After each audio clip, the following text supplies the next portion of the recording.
You're watching City Channel 4, your window to our community.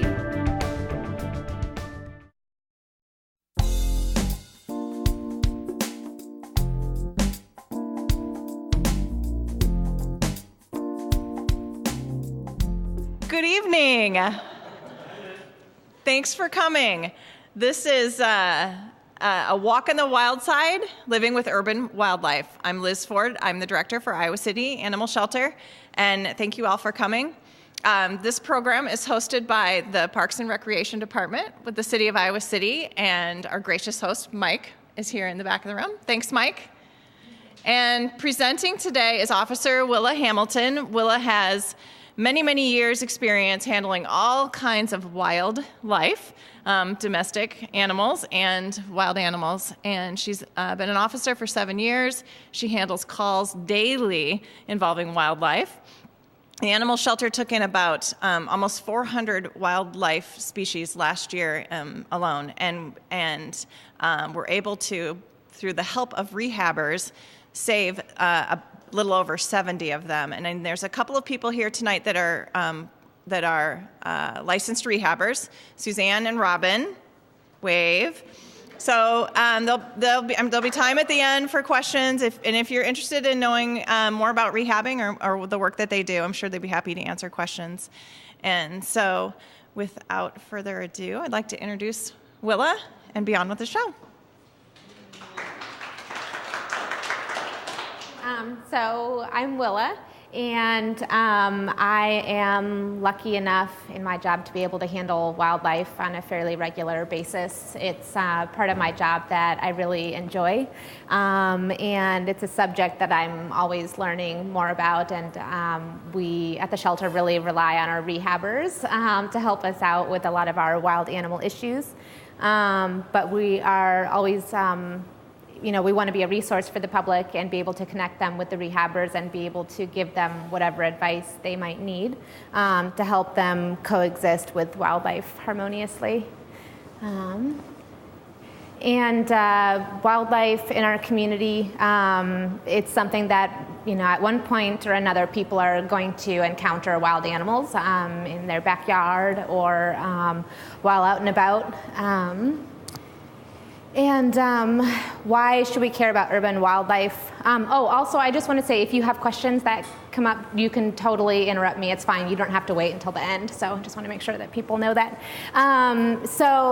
This was something that I read on the Humane Society of the United States page, and they say humans have made a move from an anthropocentric perspective to a biocentric one. And so that means that instead of thinking that we are the most important thing in the world and we're the center of the world, we are now recognizing that we're a part of the world and a part of other living things. So I really like that. And I think that we, in recognizing that, we're trying to have a more harmonious existence with wildlife and seek out humane methods of dealing with conflicts. Yes? Willa, do you think that humans have made the move? I think that we are in the process of that. There's always room for improvement, but yeah, I think that definitely if you look at, even science, the way that animals are viewed and treated and the things that we're learning about animals and their intelligence, I think that we are recognizing that animals are an important part of our existence. So obviously wild animals exist in the area naturally. They were here first. And with urban sprawl, we're seeing lots of species of wildlife that are adapting quite well to living with us. And so we're never going to be rid of wildlife in our community. Why would we want to be? We're at some point or another, we're always going to be dealing with wild animals. This is a good thing. It's beneficial to us. It's important to be a part of the natural world. And it's totally possible for us to live alongside wild animals without conflict. Urban wildlife that we see here, raccoons, possums, squirrels, birds, bats, snakes, deer, and others. But these are the ones that we most commonly see. And they are wild animals that are, they're very adaptable. They are generalists, so that means that they eat a variety of different kinds of foods. It's fairly easy for them to find a food source, and they are energy efficient. So that means that they will take the path of least resistance or the easiest meal. They can either go out and, a raccoon can hunt bugs or grubs, or there's, part of somebody's sandwich laying there on the sidewalk. Well, they're going to eat the sandwich. So they are intelligent at how they survive. So raccoons, that's a wild animal. It's probably the wild animal that I handle the most. We have a lot of raccoons in this area. And the National Wildlife Federation says that they're the nation's most abundant and widespread urban carnivore. And they have adapted really well to living alongside people. They really have thrived. They're very intelligent creatures. They have a natural curiosity. They're interesting. They have really good dexterity with their hands, and they're very smart and can figure out how to open things. They are opportunistic, so they can hunt, but they can also scavenge, and they're just very, very adaptable.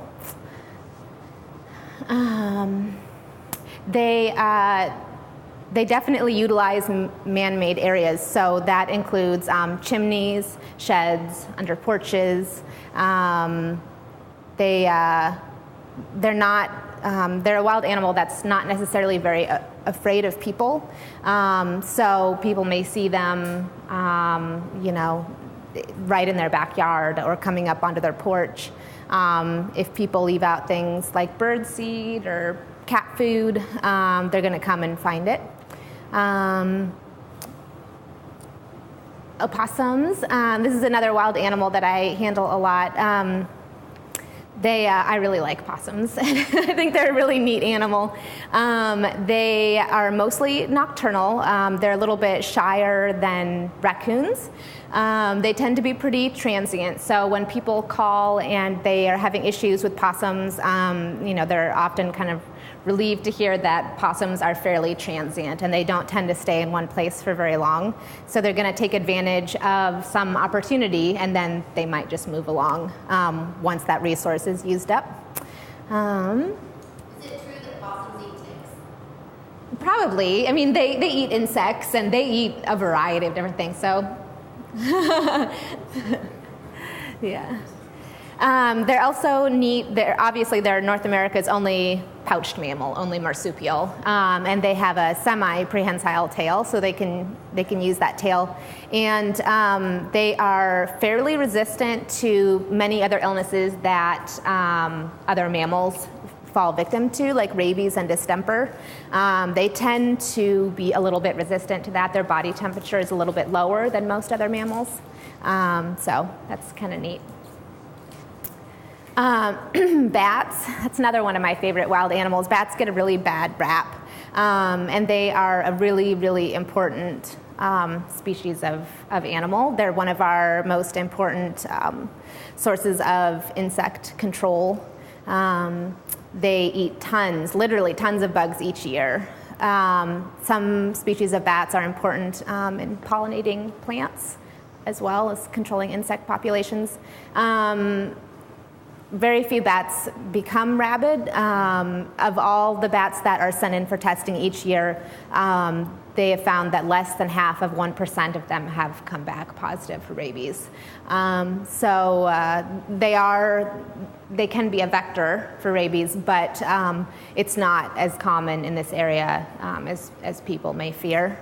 They're not aggressive. They're not going to attack people or pets. They're not going to try to get in people's hair. Squirrels, obviously we see squirrels everywhere. They're very, very adaptable, very prolific, and the urban landscape is just the perfect habitat for squirrels. Deer, as urban sprawl kind of continues and spreads out, we are eliminating a lot of their natural habitats like timber. We've also eliminated a lot of their natural predators, and that includes like mountain lions and coyotes. As we eliminate those predators and eliminate their habitats, we're going to see the deer moving into more urban areas, and this causes a lot of concern for some people. So we definitely see them in Iowa City. Snakes, there are a lot of different species of snakes in Iowa. The majority of them are non-venomous. Snakes are a really important animal. They're very beneficial, and they consume other animals that we consider to be pests, like bugs and rodents. Snakes they're really, really important for our environment, and it's really important that people treat them with respect. And a lot of people's first inclination when they see a snake in their yard is to kill it, and that's a very tragic thing to do. Snakes are really important.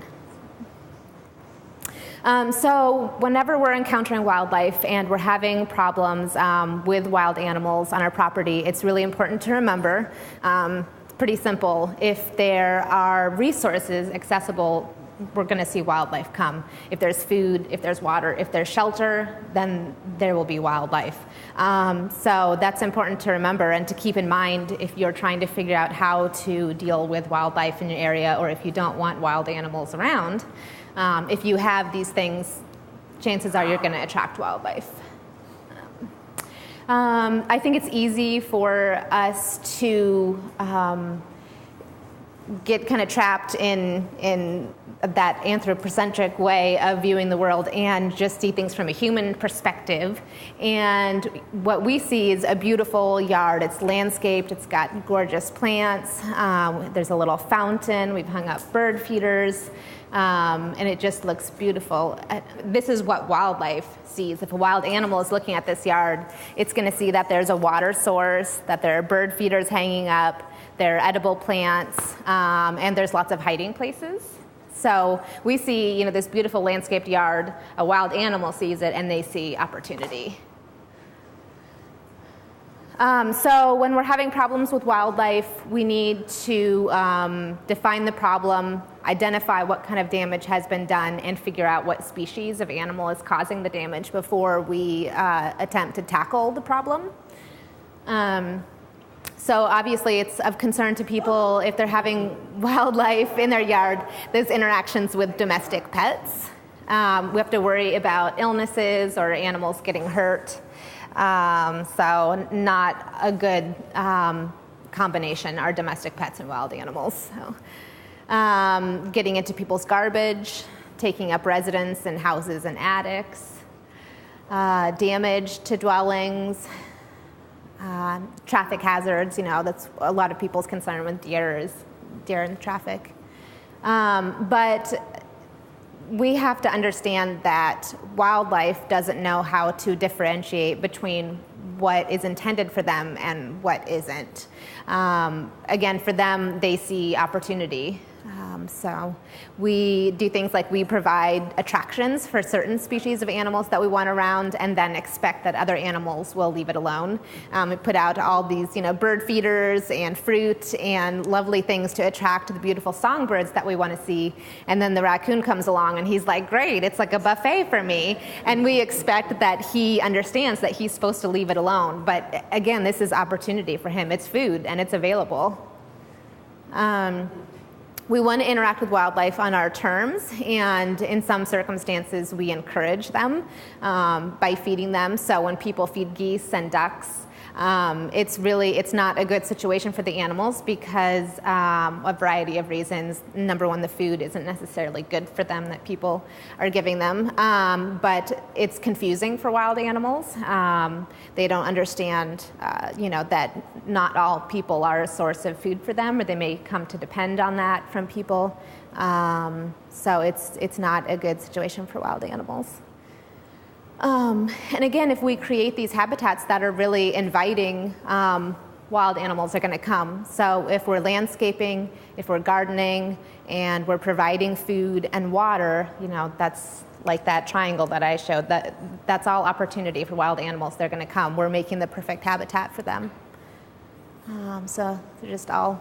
So the raccoon's getting into the bowl of dog food that's left out. The possum and the bird feeder. And the raptor making a nest on the awning, this is just, it's opportunity.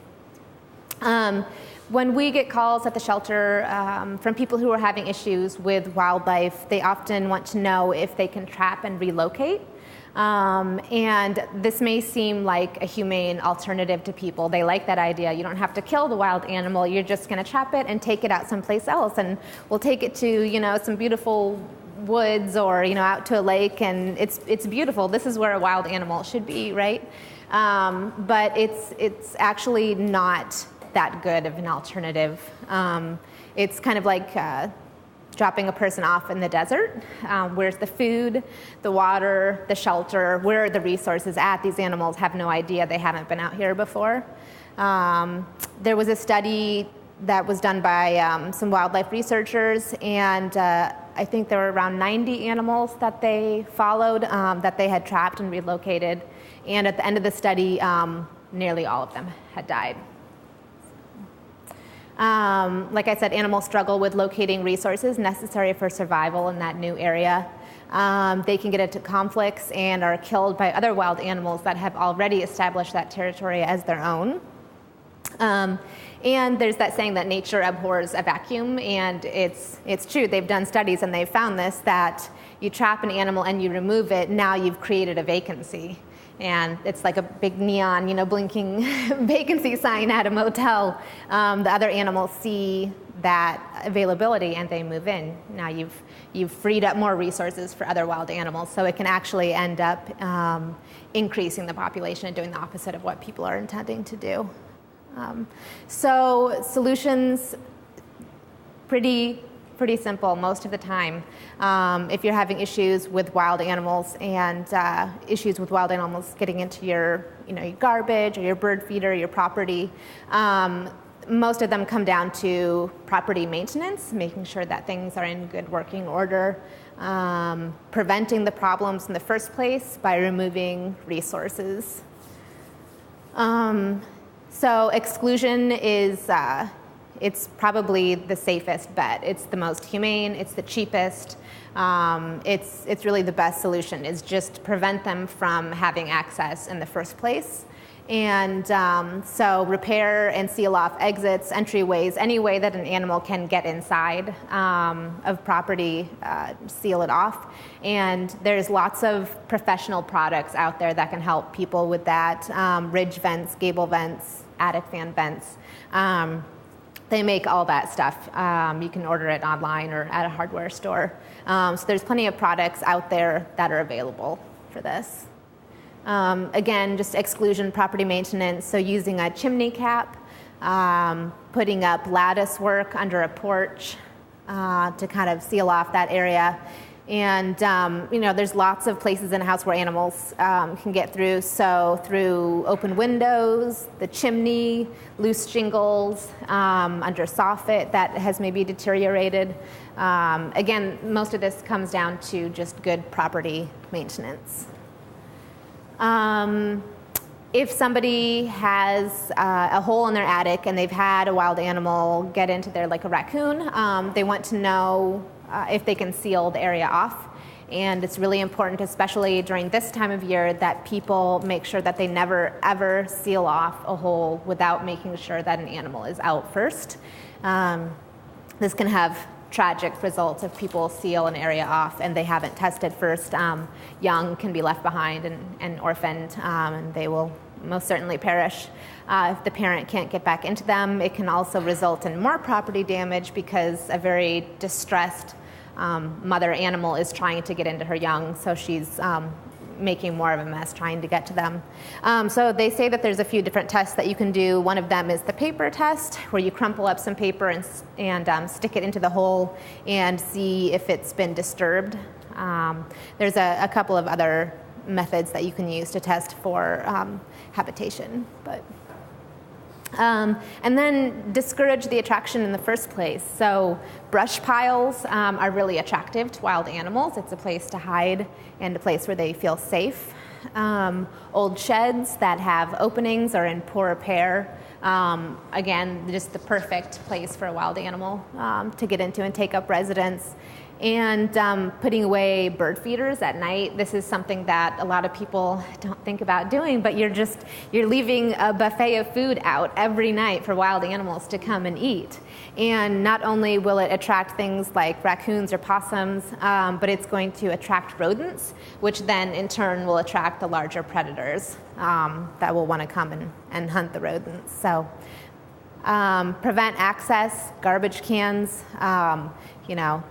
I talk about that a little bit more, but that's probably the most common complaint that we get from people about raccoons, is that the raccoons are getting into their garbage.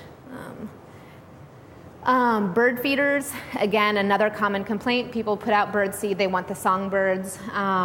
That's what they're intending to attract, and it attracts everybody else along with it. So they say if you don't buy mixed bird seed, but rather buy bird seed that is specific to what type of bird that you're trying to attract, so like cardinals or nuthatches, whatever you're trying to attract, buy bird feed that is specifically meant for them, and have multiple feeders up, so you can have your peanuts in one feeder, and then your safflower seeds in another feeder. And if you buy all that mixed bird seed, that tends to attract a lot of unwanted wildlife. Modify bird feeders to recapture fallen seed. That's usually done by a tray hung under the feeder. And don't attach feeders to branches and trees. That's just really easy access for a wild animal to kind of shimmy down that branch and get onto the feeder. And use baffle cones. And I have pictures of some of these things, but I mean, these products they make all kinds of really specific products for bird feeders to kind of help keep wildlife away. Baffles are the things that you put on the pole that the bird feeder is attached to. Some people put grease on the poles to try to prevent animals like squirrels from going up them, but that is not a good thing to do. It's ineffective. It becomes tacky over time and can actually make it easier for them to climb up the pole. And it can also get into the feathers of birds and be really harmful to those wild animals. So don't grease the poles that your bird feeder's on. Use like baffles. Again, there's all kinds of products that you can put up. Something that goes over the bird feeder so that if a squirrel gets on it, they just kind of slide off. And that's another kind of baffle. And those are the trays that I was talking about. And that's something that I think is really important for people to use under their bird feeders, because certain birds are really messy when they eat and they spray bird seed all over the place. And then it just sits on the ground and attracts rodents and every other kind of wild animal. But if you're putting some kind of tray underneath your bird feeder, it will capture that seed, and then you can dump it into the trash or put it back into your bird feeder. And any bird, online bird store carries this stuff. So, again, a very common problem: wildlife and garbage. The solutions are really very straightforward. Just use a sturdy garbage can with a tight-fitting lid. Some people put bungee cords across the top of the garbage can to try to keep a wild animal like a raccoon from opening the lid. Or you can use a garbage can with a locking lid. And rather than putting really smelly garbage out into a garbage can like days before a garbage day, so like meat scraps, you can put them in the freezer and freeze them, and don't put them in the garbage until garbage day. So then that way that stinky food garbage isn't sitting in the garbage can for days, attracting all kinds of things. So. Wildlife in chimneys, that's another common call that we get. There are all kinds of professional chimney caps out there that people can use, and that's really the most important thing that they can do, and make sure that their chimney is in good condition, and that they put a professional cap on it. I've seen some people who covered the chimney flue with hardware cloth, and that's a really dangerous and bad idea. So don't do that. Use a professional cat. I get wild animals out of window wells all the time. Animals really like to fall down into window wells. So it can be really kind of a tragic thing if we don't get there in time, or if somebody doesn't notice right away that an animal has fallen down a window well. But there are easy solutions. The first would be putting a window well cover on it. They sell those again at hardware places. Or sticking something down into the window well like a board so that the animal can get out on its own. Sometimes people just want the wild animals to stay away from their yard, especially if they have a garden. And there are scare techniques that you can use to kind of disturb wild animals to keep them away. First of all, if you have a garden, putting up some kind of barrier like fencing is a pretty simple thing to do. And using netting like over fruit trees and making sure that you're picking up fallen fruit so it's not sitting and rotting on the ground. But you can use some scare techniques. Sometimes they work, sometimes they don't. Sometimes the animals just become habituated to them. And again, a lot of these wild animals, these urban animals, are so accustomed to living next to people that these techniques aren't necessarily very effective because they're used to hearing our radios and are seeing our floodlights, and so it's not very scary. But it's something that you can always try. Again, they make all kinds of products to be able to try to scare wildlife. So effigies and flags and balloons, all kinds of things. And they even make radios that are made specifically to deter wildlife. I haven't seen those, so I don't know how effective they are, but they do make them. So.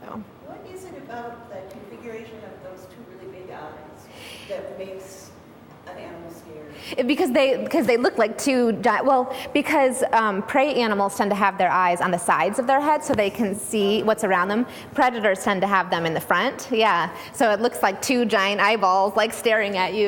So it's scary to a wild animal. So yeah, that's the perfect scenario. Rather than trying to trap the wildlife and remove it, let's put some things in place just to scare them and deter them from the area in the first place. And that's perfect. That's exactly what you want to happen, is just for them to go elsewhere. Don't feed wildlife intentionally. I have encountered people who want to feed raccoons and possums and put food out for them. And again, this is confusing for wild animals. It's not safe for people. It's not safe for the animals. So don't intentionally feed wild animals. Definitely don't do that. Helping wildlife. We, as human beings, I think most people really enjoy animals, and we want to be close to animals, and we want to help them, and we want to touch them, and it's very tempting when we encounter wild animals to want to be as close to them as possible and touch them, especially baby animals. And unfortunately, a lot of people can end up doing more harm than good when they encounter wildlife, and they think that they may be rescuing a wild animal that needs help, but that in fact is doing just fine out in nature. So like the nest of baby bunnies, people commonly think that baby bunnies have been abandoned by their mother, and in the majority of cases, they have not been abandoned.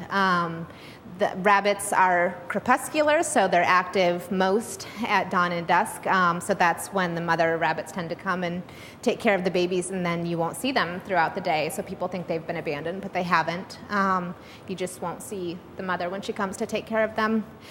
Fledglings, we get lots of calls about fledglings in the springtime. People think that they are either an adult bird that's been injured or that they've fallen out of the nest unintentionally. But fledglings are in that intermediate stage between being a helpless baby bird in a nest and being an adult that can fly away. And so they live on the ground for a period of time, and the parents continue to care for them. So they need to stay on the ground. But we have people bring in fledglings to the shelter all the time. And we just try to tell people, to put it back out where you found it.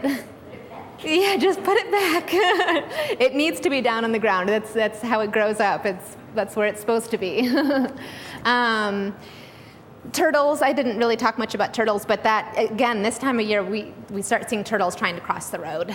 And if people want to help turtles get across the road, they need to make sure they're doing it safely. First of all, they're not causing traffic road hazards.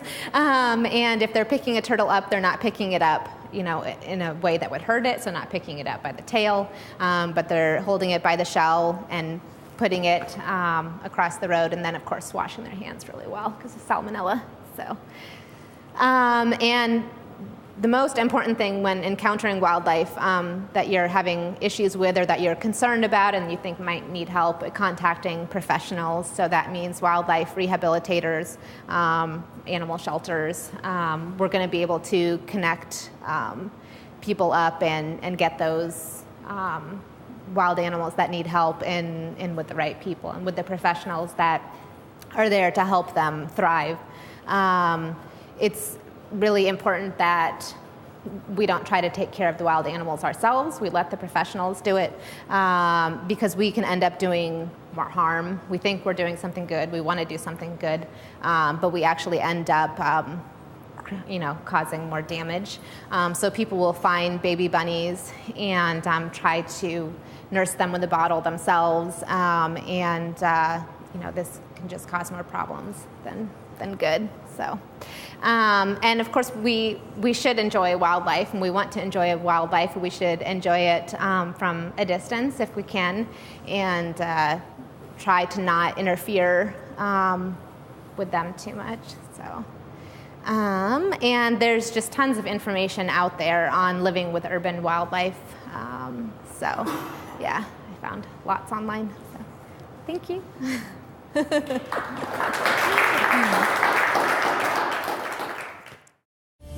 You're watching City Channel 4.